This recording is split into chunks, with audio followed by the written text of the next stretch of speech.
Dun dun dun dun dun dun dun dun dun dun dun. Hey everybody, it's me, True Powers Mind, and this is TPIM SR Live. Next time it will be fire. That's the topic for tonight.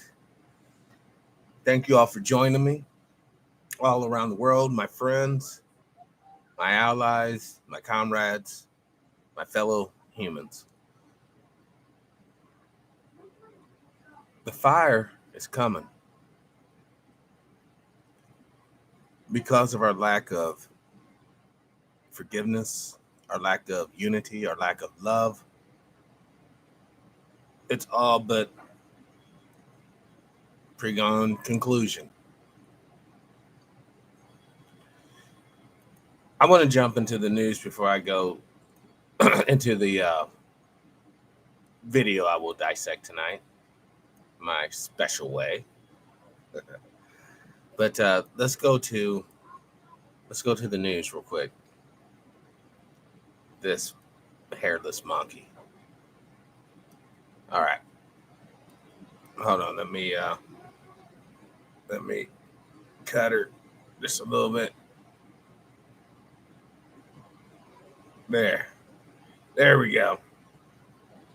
All right. Dems vows health care for all illegals. Forget you citizens. It's only about the illegals. It's all we care about.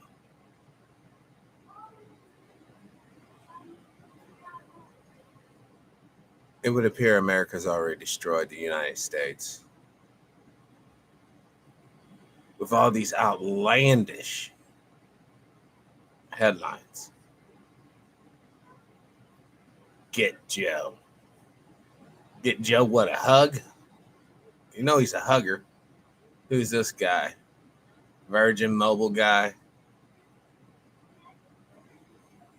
Merkel probably been poisoned. Don't forget, y'all, in Europe, she's the last holdout. Once they can replace her with a nationalistic far right candidate, rather, fascism's all but a pre-gone conclusion. Chlamydia, syphilis on the rise amongst military service members. Start wrapping it up, boys and girls. There's a war of biological contaminants. I got one thing to do. All right, let's go to the there's really nothing happening. Really, there's nothing happening in the whole world scheme of things. North Korea, blah, blah, blah. All right. Hold on. James Baldwin. Next time it'll be fire.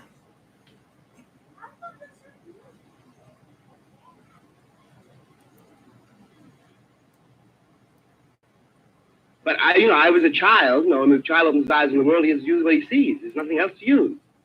And you are formed by what you see, the choices you have to make, and the way you discover what it means to be black in New York.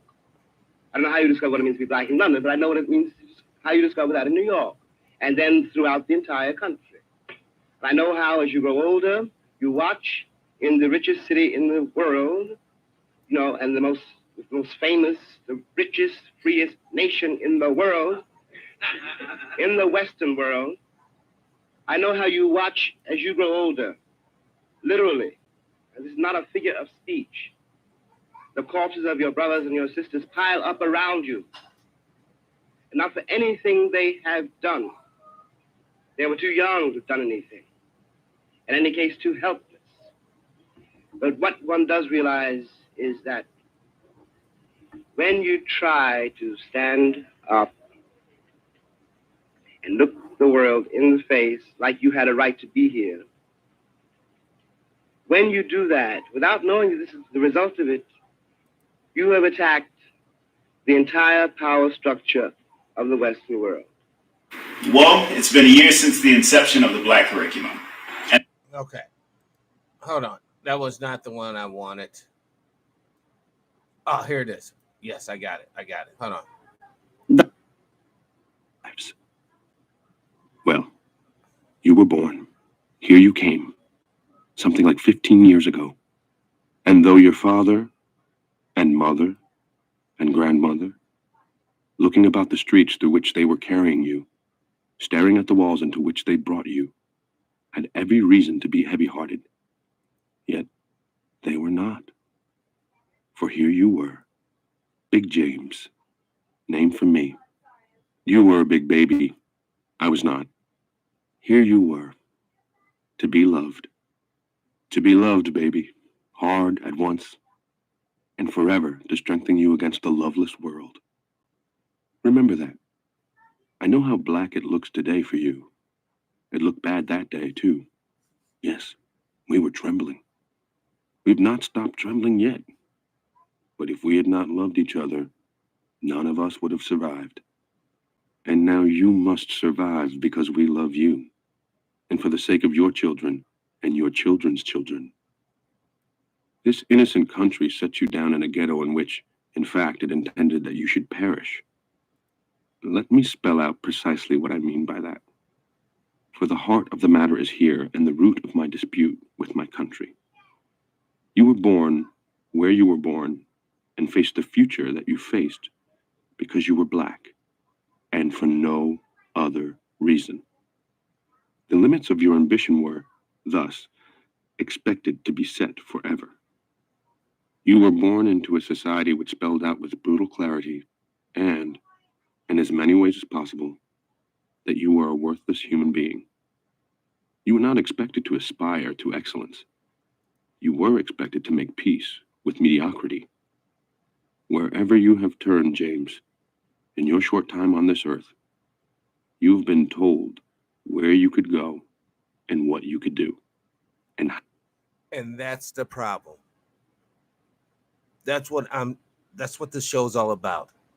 Forget what you've been told, what you can do, what you can achieve, what you can really be about. If we united, we could form the world we desire, not the world and its systems over us. How you could do it, and where you could live, and whom you could marry. I know your countrymen do not agree with me about this, and I hear them saying, "You exaggerate." They do not know Harlem, and I do. So do you. Take no one's word for anything, including mine, but trust your experience. Know whence you came. If you know whence you came, there is really no limit to where you can go. The details and symbols of your life have been deliberately constructed to make you believe what white people say about you. Please try to remember that what they believe, as well as what they do, and cause you to endure, does not testify to your inferiority, but to their inhumanity and fear. Welcome to the show, Brother Bird, Brother Al.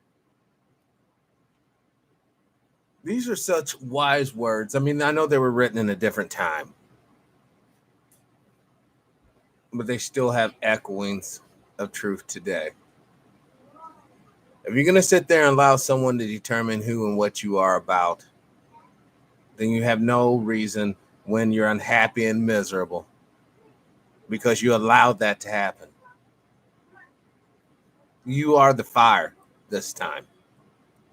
Please try to be clear, dear James, through the storm which rages about your youthful head today, about the reality which lies behind the words acceptance and integration. There is no reason for you to try to become like white people, and there is no basis whatever for their impertinent assumption that they must accept you.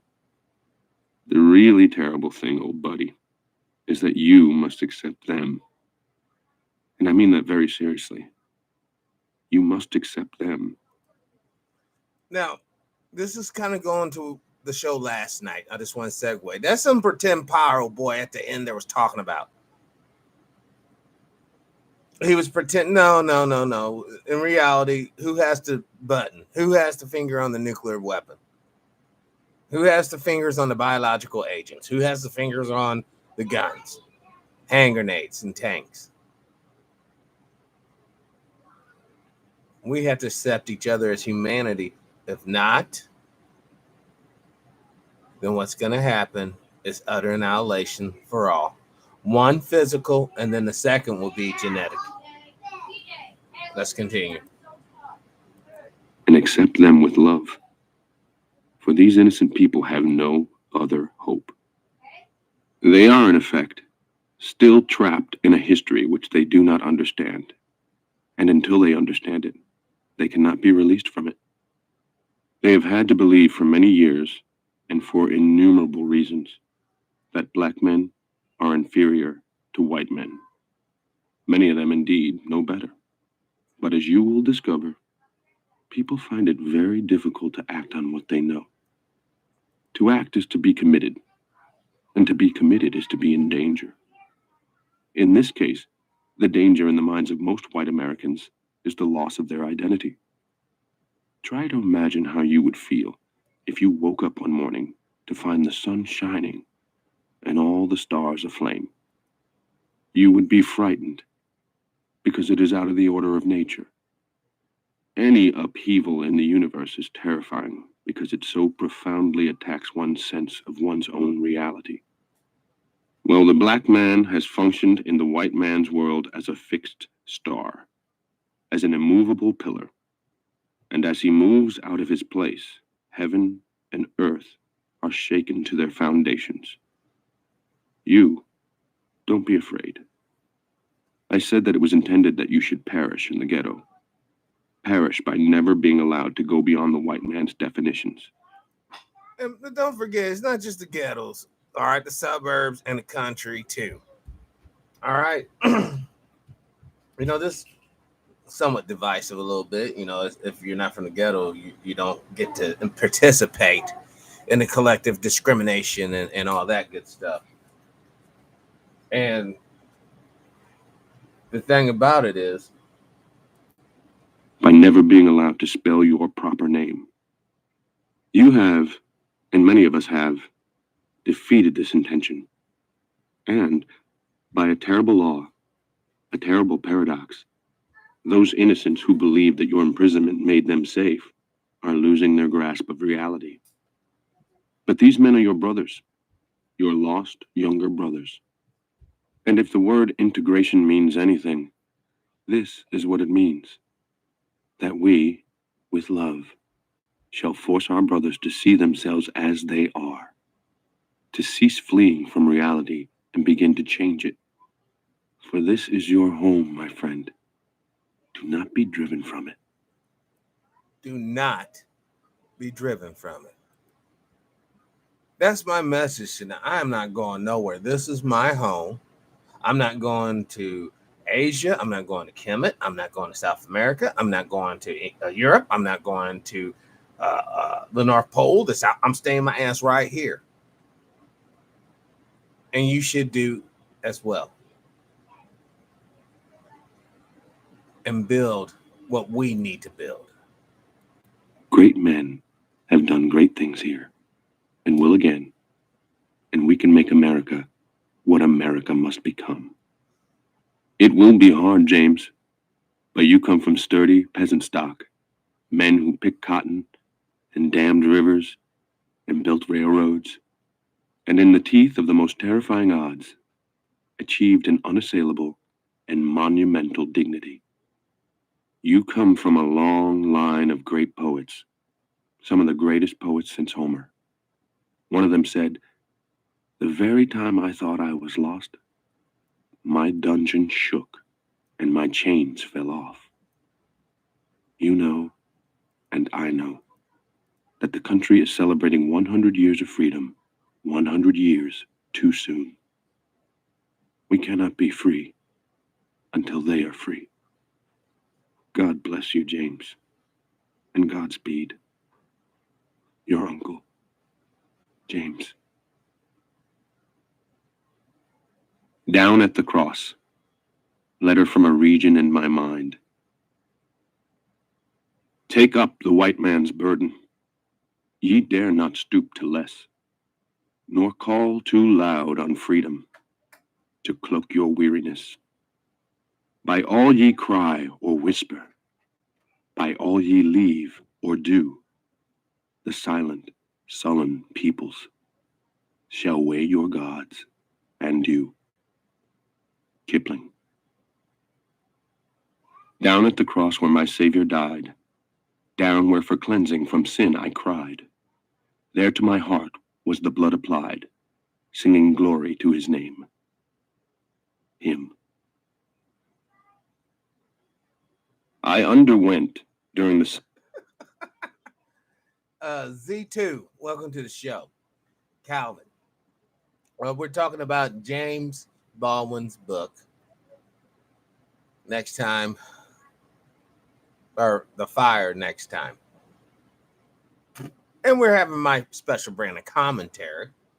I was researching something on the side when I saw your comment. So I don't want you to be lost. I want you to be up to speed with everyone else. Summer that I became 14, a prolonged religious crisis. I use the word religious in the common and arbitrary sense, meaning that I then discovered God, his saints and angels, and his blazing hell. And since I had been born in a Christian nation, I accepted this deity as the only one. I supposed him to exist only within the walls of a church. And spoiler alert, I believe old boy was an atheist too, actually. But some of his concepts are still right on. Fact of our church. And I also supposed that God and safety were synonymous. The word safety brings us to the real meaning of the word religious as we use it. Therefore, to state it in another, more accurate way, I became, during my 14th year, for the first time in my life, afraid. Afraid of the evil within me, and afraid of the evil without. What I saw around me that summer in Harlem was what I had always seen. Nothing had changed. But now, without any warning, the whores and pimps and racketeers on the avenue had become a personal menace. It had not before occurred to me that I could become one of them, but now I realized that we had been produced by the same circumstances. Many of my comrades were clearly headed for the avenue, and my father said that I was heading that way too. My friends began to drink and smoke and embarked, at first avid, then groaning, on their sexual careers. Girls only slightly older than I was, who sang in the choir or taught Sunday school, the children of holy parents, underwent, before my eyes, their incredible metamorphosis. Now, he's really talking about the years like in the 40s and stuff, right? But what he's talking about is the start of the decline of the black church, because this was what was popping off in the church, what he's talking about. Whores in the choirs and pimps in the pulpit. Let's continue. Of which the most bewildering aspect was not their budding breasts or their rounding behinds, but something deeper and more subtle. In their eyes, their heat, their odor, and the inflection of their voices. Like the strangers on the avenue, they became, in the twinkling of an eye, unutterably different and fantastically present. Owing to the way I had been raised, the abrupt discomfort that all this aroused in me, and the fact that I had no idea what my voice or my mind or my body was likely to do next, caused me to consider myself one of the most depraved people on earth.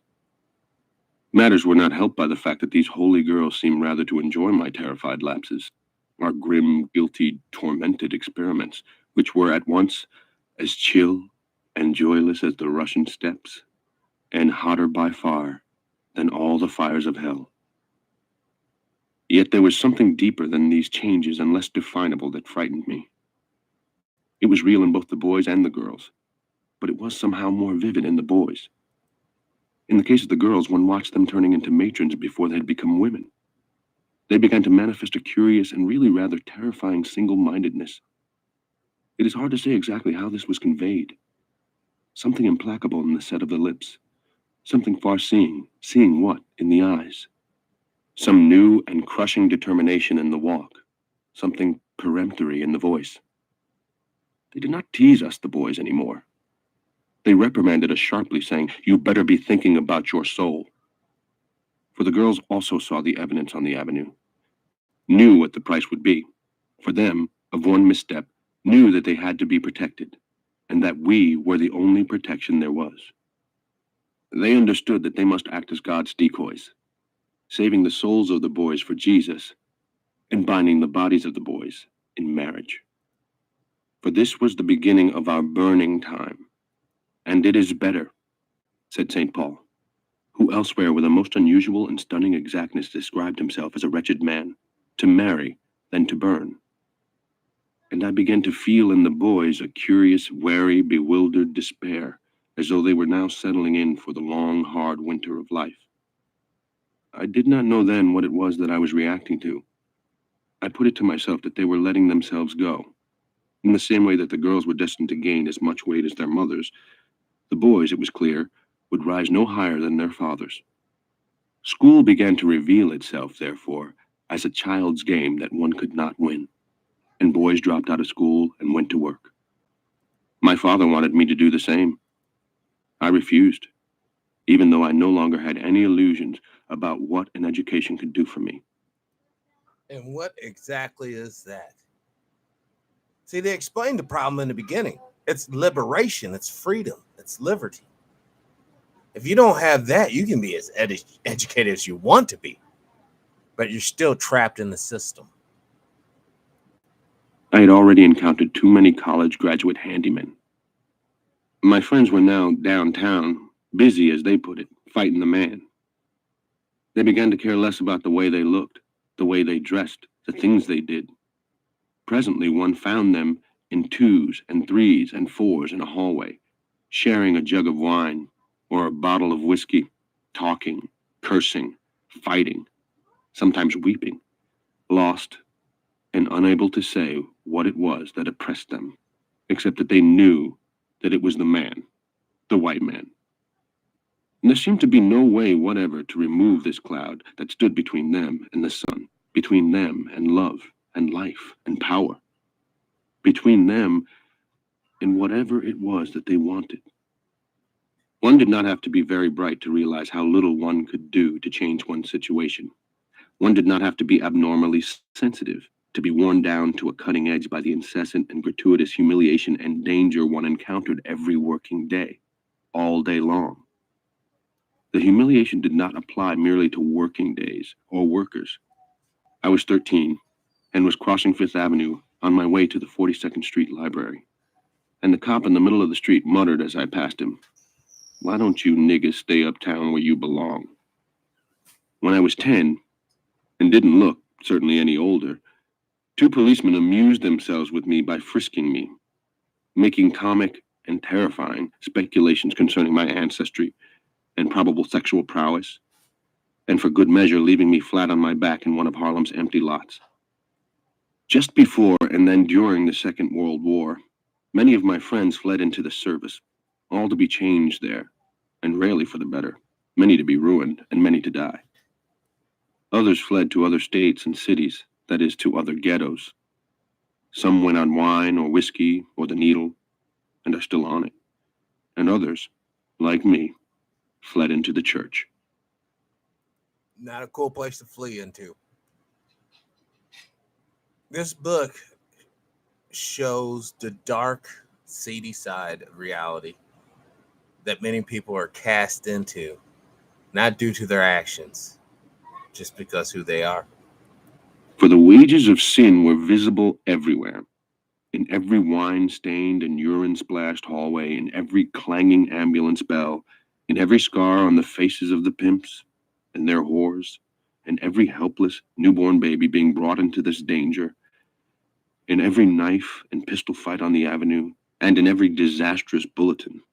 A cousin, mother of 6, suddenly gone mad, the children parceled out here and there, an indestructible aunt rewarded for years of hard labor by a slow, agonizing death in a terrible small room, someone's bright son blown into eternity by his own hand, another turned robber and carried off to jail. It was a summer of dreadful speculations and discoveries, of which these were not the worst. Crime became real, for example, for the first time, not as a possibility, but as the possibility. One would never defeat one's circumstances by working and saving one's pennies. One would never, by working, acquire that many pennies. And besides, the social treatment accorded even the most successful Negroes proved that one needed, in order to be free, something more than a bank account. One needed a handle, a lever, a means of inspiring fear. It was absolutely clear that the police would whip you and take you in as long as they could get away with it, and that everyone else, housewives, taxi drivers, elevator boys, dishwashers, bartenders, lawyers, judges, doctors, and grocers, would never, by the operation of any generous human feeling, cease to use you as an outlet for his frustrations and hostilities. What did the judge tell us? People get beat down constantly. So we have to understand, Yao. This book was written in 1963.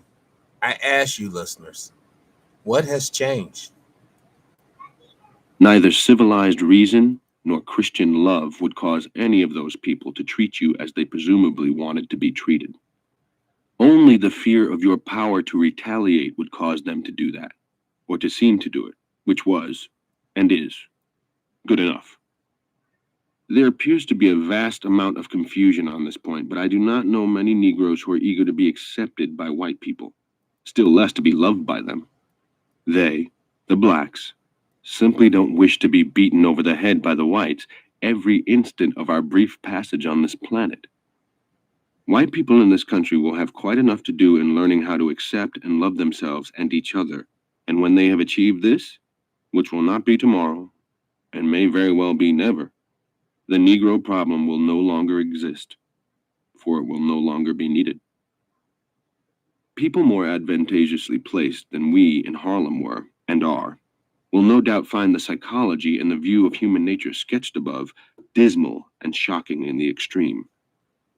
But the Negro's experience of the white world cannot possibly create in him any respect for the standards by which the white world claims to live. His own condition is overwhelming proof that white people do not live by these standards. Negro servants have been smuggling odds and ends out of white homes for generations, and white people have been delighted to have them do it, because it has assuaged a dim guilt and testified to the intrinsic superiority of white people.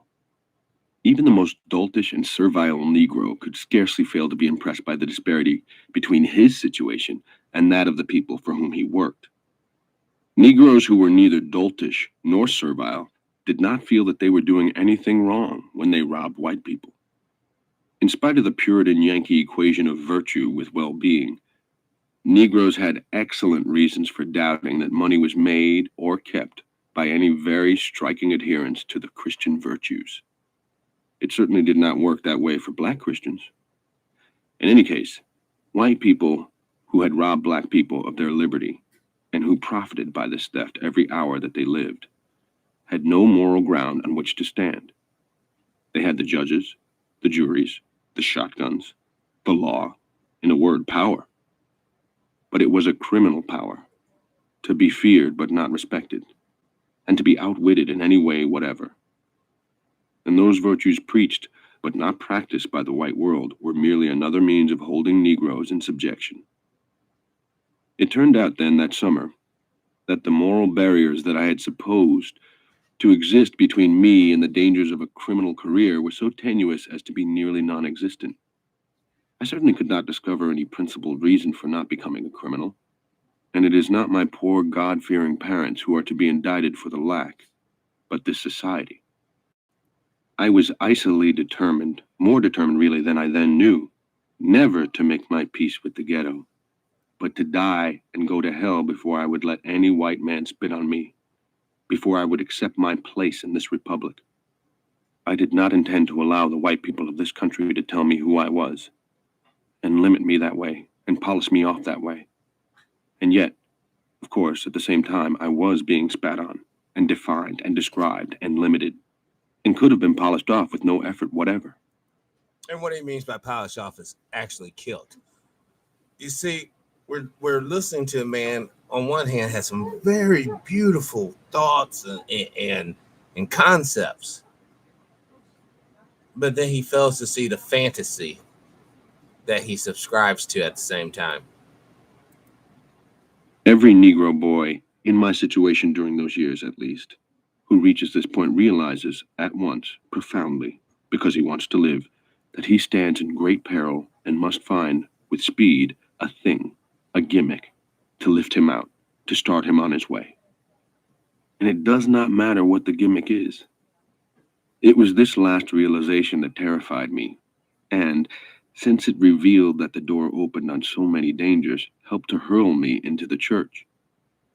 And by an unforeseeable paradox, it was my career in the church that turned out, precisely, to be my gimmick. For when I tried to assess my capabilities, I realized that I had almost none. In order to achieve the life I wanted, I had been dealt, it seemed to me, the worst possible hand. I could not become a prize fighter. Many of us tried, but very few succeeded. I could not sing. I could not dance. I had been well conditioned by the world in which I grew up, so I did not yet dare take the idea of becoming a writer seriously. The only other possibility seemed to involve my becoming one of the sordid people on the avenue, who were not really as sordid as I then imagined, but who frightened me terribly, both because I did not want to live that life and because of what they made me feel. Everything inflamed me, and that was bad enough, but I myself had also become a source of fire and temptation. I had been far too well raised, alas, to suppose that any of the extremely explicit overtures made to me that summer, sometimes by boys and girls, but also, more alarmingly, by older men and women, had anything to do with my attractiveness. On the contrary. Now, you hear what he's saying. He's fooling around with these people, and they're hitting on him. He's saying men, women, boys, girls. That's why he's a freak. But, it's sad that maybe his life could have been different if he was raised in a different situation, different country, perhaps even a different planet. Since the Harlem idea of seduction is, to put it mildly, blunt, whatever these people saw in me merely confirmed my sense of my depravity. It is certainly sad that the awakening of one's senses should lead to such a merciless judgment of oneself, to say nothing of the time and anguish one spends in the effort to arrive at any other. But it is also inevitable that a literal attempt to mortify the flesh should be made among black people like those with whom I grew up. Negroes in this country, and Negroes do not, strictly or legally speaking, exist in any other, are taught really to despise themselves from the moment their eyes open on the world. This world is white, and they are black. White people hold the power, which means that they are superior to blacks. Intrinsically, that is. God decreed it so. And the world has innumerable ways of making this difference known and felt and feared. Long before the Negro child perceives this difference, and even longer before he understands it, he has begun to react to it. He has begun to be controlled by it.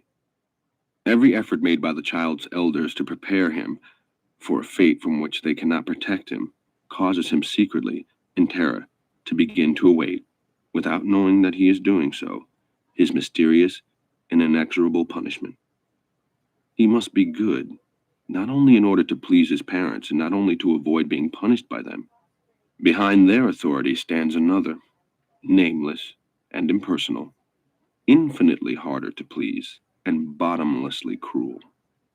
And this filters into the child's consciousness through his parents' tone of voice as he is being exhorted, punished, or loved, in the sudden, uncontrollable note of fear heard in his mother's or his father's voice when he has strayed beyond some particular boundary.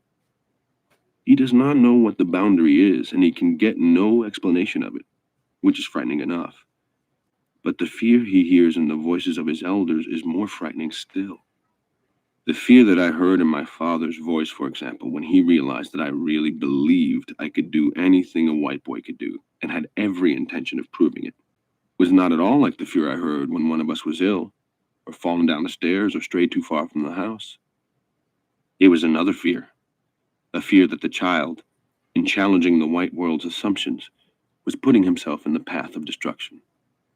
A child cannot, thank heaven, know how vast and how merciless is the nature of power, with what unbelievable cruelty people treat each other. He reacts to the fear in his parents' voices because his parents hold up the world for him, and he has no protection without them. I defended myself, as I imagined, against the fear my father made me feel by remembering that he was very old-fashioned. Also, I prided myself on the fact that I already knew how to outwit him. To defend oneself against a fear is simply to ensure that one will, one day, be conquered by it. Fears must be faced. As for one's wits, it is just not true that one can live by them. Not, that is, if one wishes really to live. That summer, in any case, all the fears with which I had grown up, and which are now part of me and controlled my vision of the world, rose up like a wall between the world and me, and drove me into the church. As I look back, everything I did seems curiously deliberate, though it certainly did not seem deliberate then. For example, I did not join the church of which my father was a member, and in which he preached. My best friend in school, who attended a different church, had already surrendered his life to the Lord, and he was very anxious about my soul's salvation. I wasn't, but any human attention was better than none. One Saturday afternoon, he took me to his church. There were no services that day, and the church was empty, except for some women cleaning and some other women praying. My friend took me into the back room to meet his pastor, a woman. There she sat, in her robes, smiling, an extremely proud and handsome woman, with Africa, Europe, and the America of the American Indian blended into her face. She was perhaps 45 or 50 at this time, and in our world she was a very celebrated woman. My friend was about to introduce me when she looked at me and smiled and said, "Whose little boy are you?" Now this, unbelievably, was precisely the phrase used by pimps and racketeers on the avenue when they suggested, both humorously and intensely, that I hang out with them. Perhaps part of the terror they had caused me to feel came from the fact that I unquestionably wanted to be somebody's little boy. I was so frightened and at the mercy of so many conundrums that inevitably that summer someone would have taken me over. 1 dozen, in Harlem, long remained standing on any auction block. It was my good luck, perhaps, that I found myself in the church racket instead of some other, and surrendered to a spiritual seduction long before I came to any No, it's never good. This part is really sad, what he's talking about. But it's never good to spiritually surrender to anything other than the truth and righteousness. knowledge. For when the pastor asked me with that marvelous smile, "Whose little boy are you?" my heart replied at once, "Why, yours." How weak. The summer wore on, and things got worse. I became more guilty and more frightened, and kept all this bottled up inside me.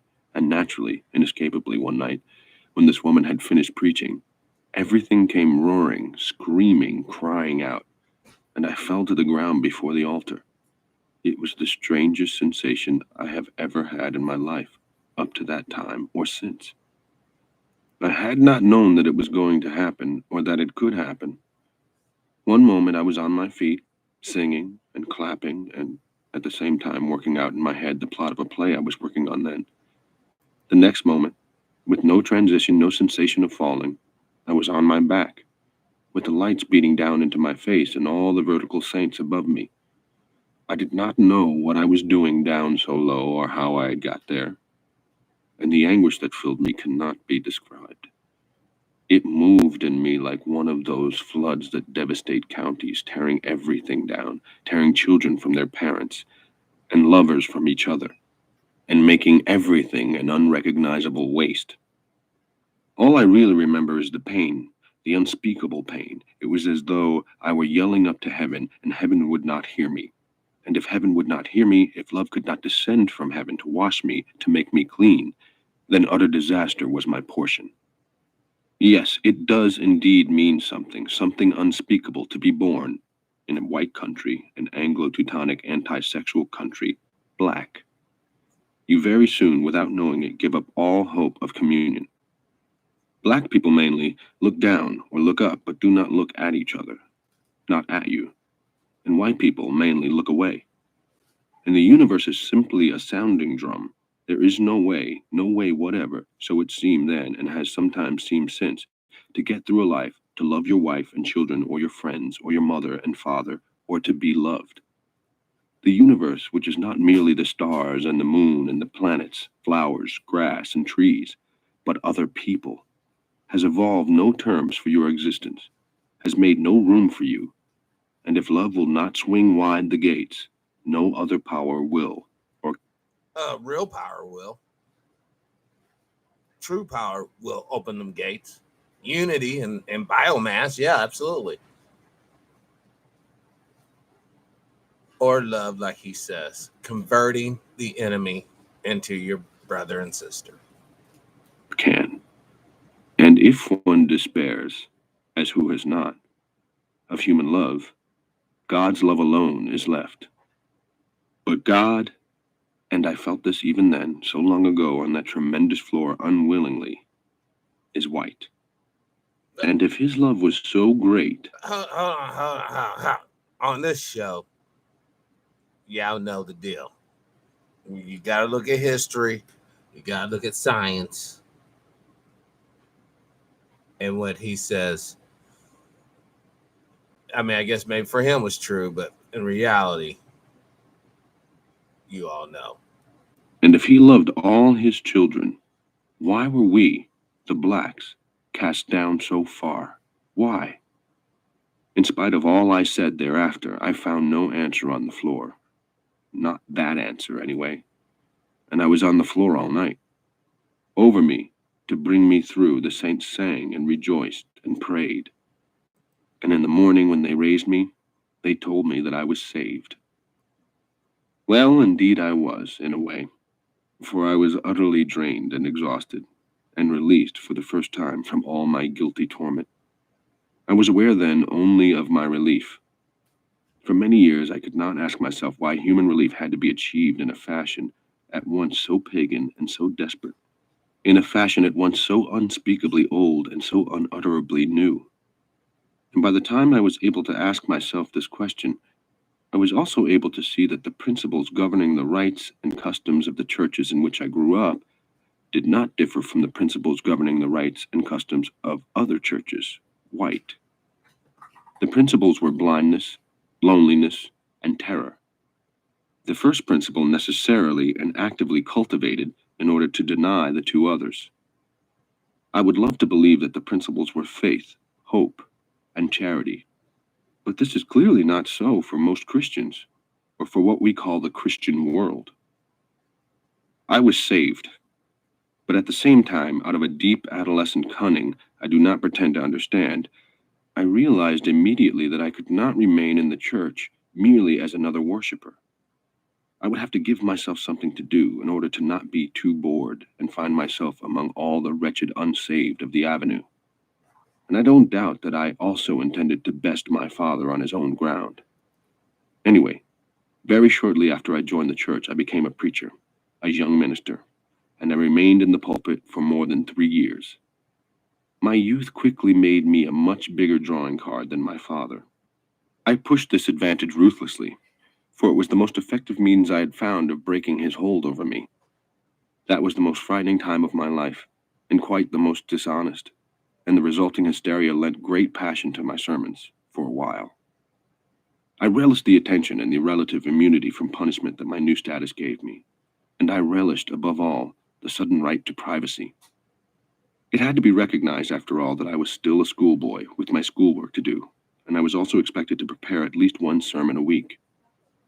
During what we may call my heyday, I preached much more often than that. This meant that there were hours and even whole days when I could not be interrupted, not even by my father. I had immobilized him. It took rather more time for me to realize I had also immobilized myself, and had escaped from nothing whatever. The church was very exciting. It took a long time for me to disengage myself from this excitement, and on the blindest, most visceral level, I never really have and never will. There is no music like that music, no drama like the drama of the saints rejoicing, the sinners moaning, the tambourines racing, and all those voices coming together and crying holy unto the Lord. There is still, for me, no pathos quite like the pathos of those multicolored, worn, somehow triumphant, and transfigured faces, speaking from the depth of a visible, tangible, continuing despair of the goodness of the Lord. I've never seen anything to equal the fire and excitement that sometimes without warning fill a church, causing the church, as Leadbelly and so many others have testified, to rock. Nothing that has happened to me since equals the power and the glory that I sometimes felt when, in the middle of a sermon, I knew that I was somehow, by some miracle, really carrying, as they said, the word when the church and I were one. Their pain and their joy were mine, and mine were theirs. They surrendered their pain and joy to me. I surrendered mine to them, and their cries. I just want you all to know this is what happens when you have a false spiritual teacher who's not really in tune. He's basically just a con man. Of amen and hallelujah, and yes, Lord, and praise his name, and preach it, brother, sustained and whipped on my solos until we all became equal, wringing wet, singing and dancing in anguish and rejoicing at the foot of the altar. It was, for a long time, in spite of, or not inconceivably because of, the shabbiness of my motives, my only sustenance, my meat and drink. I rushed home from school, to the church, to the altar, to be alone there, to commune with Jesus, my dearest friend who would never fail me, who knew all the secrets of my heart. Perhaps he did, but I didn't.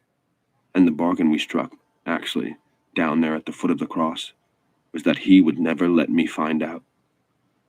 He failed his bargain. He was a much better man than I took him for. It happened, as things do, imperceptibly, in many ways at once. I dated the slow crumbling of my faith, the pulverization of my fortress, from the time, about a year after I had begun to preach, when I began to read again. I justified this desire by the fact that I was still in school, and I began, fatally, with Dostoevsky. By this time, I was in a high school that was predominantly Jewish. This meant that I was surrounded by people who were, by definition, beyond any hope of salvation, who laughed at the tracts and leaflets I brought to school, and who pointed out that the Gospels had been written long after the death of Christ. This might not have been so distressing if it had not forced me to read the tracts and leaflets myself, for they were indeed, unless one believed their message already, impossible to believe. I remember feeling dimly that there was a kind of blackmail in it. People, I felt, ought to love the Lord because they loved him, and not because they were afraid of going to hell. I was forced, reluctantly, to realize that the Bible itself had been written by men and translated by men out of languages I could not read.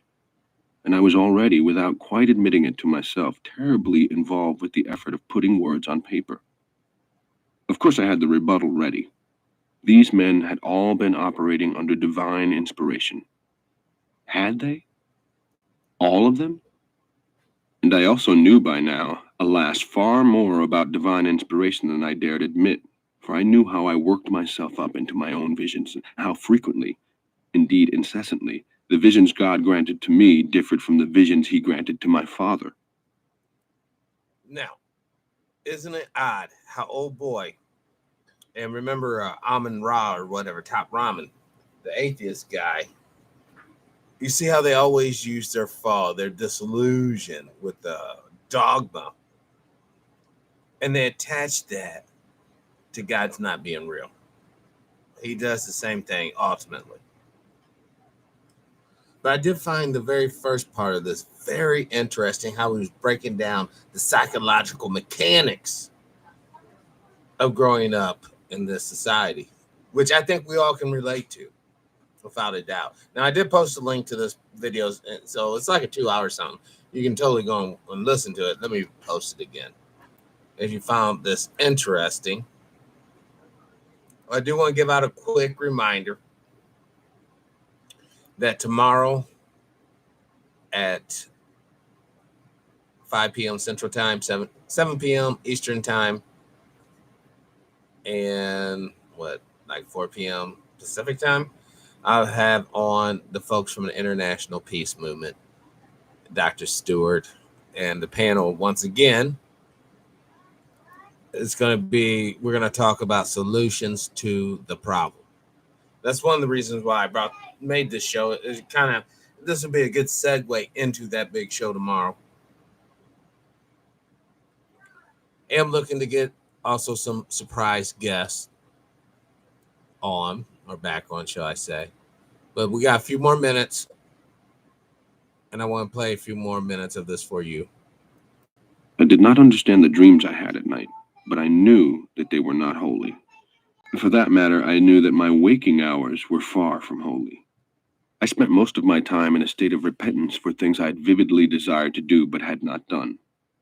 The fact that I was dealing with Jews brought the whole question of color, which I had been desperately avoiding, into the terrified center of my mind. I realized that the Bible had been written by white men. I knew that, according to many Christians, I was a descendant of Ham, who had been cursed, and I was therefore predestined to be a slave. This had nothing to do with anything I was, or contained, or could become. My fate had been sealed forever, from the beginning of time. And it seemed, indeed, when one looked out over Christendom, that this was what Christendom effectively believed. It was certainly the way it behaved. I remembered the Italian priests and bishops blessing Italian boys who were on their way to Ethiopia.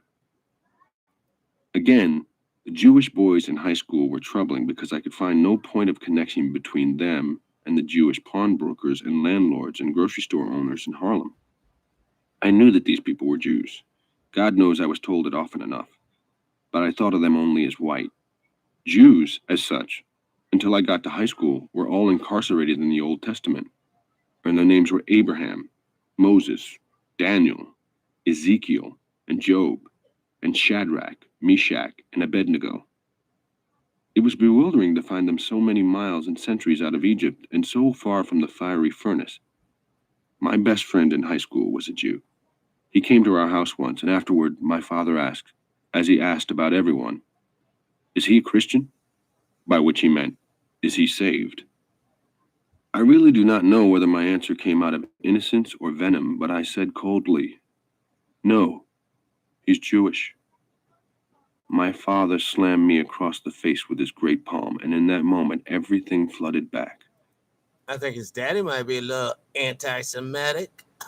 It's funny how James Baldwin never makes the connections between the people who he's seen as Jews, the small hats of today, are in fact not the Jews, same Jews written of in the Bible. It's like he never comes to this conclusion. All the hatred and all the fear, and the depth of a merciless resolve to kill my father rather than allow my father to kill me. And I knew that all those sermons and tears and all that repentance and rejoicing had changed nothing.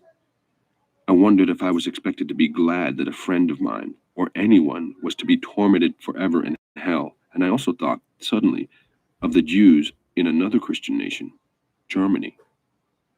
They were not so far from the fiery furnace after all, and my best friend might have been one of them. I told my father, "He's a better Christian than you are," and I walked out of the house. The battle between us was in the open, but that was all right. He should have got beat up. Dad should have went over there and just beat up dude, kicked him out of the house, tell him never come back. I mean, if he felt that strong, I think Daddy was wrong myself. I think both of them are kind of coming from a position of somewhat ignorance. You know, they don't have all the facts. I mean, this was 1963 after all, and a lot of stuff that we take for granted, a lot of information we have now was totally inaccessible to them back then. It was almost a relief. A more deadly struggle had begun. Hold on. Being in the pulpit was like being in the... Hold on. I just clicked back. This is from Brother Al. They held us down by color, religion, and finances. Absolutely. Absolutely. And then we've used that basic, you know, the color, religion, and on ourselves. Oh, your shoes ain't cool. Your skin color's too dark or too light. Your religion's too whack or too righteous, whatever. And we use it against ourselves. Sad. The theater. I was behind the scenes and knew how the illusion was worked. I knew the other ministers and knew the quality of their lives. And I don't mean to suggest by this Elmer Gantry sort of hypocrisy concerning sensuality. It was a deeper, deadlier, and more subtle hypocrisy than that. And a little honest sensuality, or a lot, would have been like water in an extremely bitter desert. Unfortunately, old boy was gay, I would suspect. That's why he's making references to sexuality there, you know what I mean? Because, yeah. I knew how to work on a congregation until the last dime was surrendered. It was not very hard to do. And I knew where the money for the Lord's work went. I knew, though I did not wish to know it, that I had no respect for the people with whom I worked.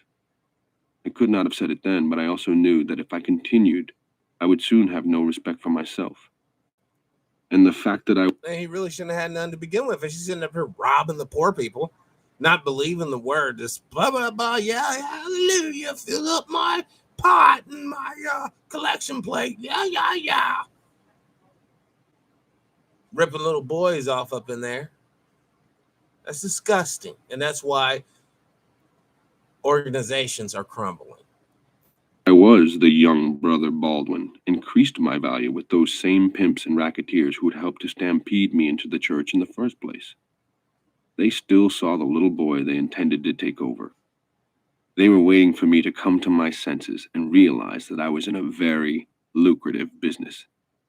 They knew that I did not yet realize this, and also that I had not yet begun to suspect where my own needs, coming up, they were very patient, could drive me. They themselves did know the score, and they knew that the odds were in their favor. And really, I knew it too. I was even lonelier and more vulnerable than I had been before. And the blood of the Lamb had not cleansed me in any way whatever. I was just as black as I had been the day I was born. Well, because, my friend, your problem is he wasn't sincere with his particular brand of religion or whatever. And if he would have been sincere, then all that would have helped him out. All right, y'all. I'm going to wrap this show up tonight. Please join me tomorrow at 5 p.m. Central Time, 7 p.m. Eastern Time, and 4 p.m. Pacific Time. All right. Got a great, powerful show for everybody tomorrow. And with that being said, today's date, June 27, 2019, the year of our Lord. This concludes TPIM SR Live. I'm your host, True Powers Mine, and thank you all for listening. As always, live your life with integrity without hate, envy, or greed. And as always, brothers and sisters, let's try to be kinder to each other. Power and peace.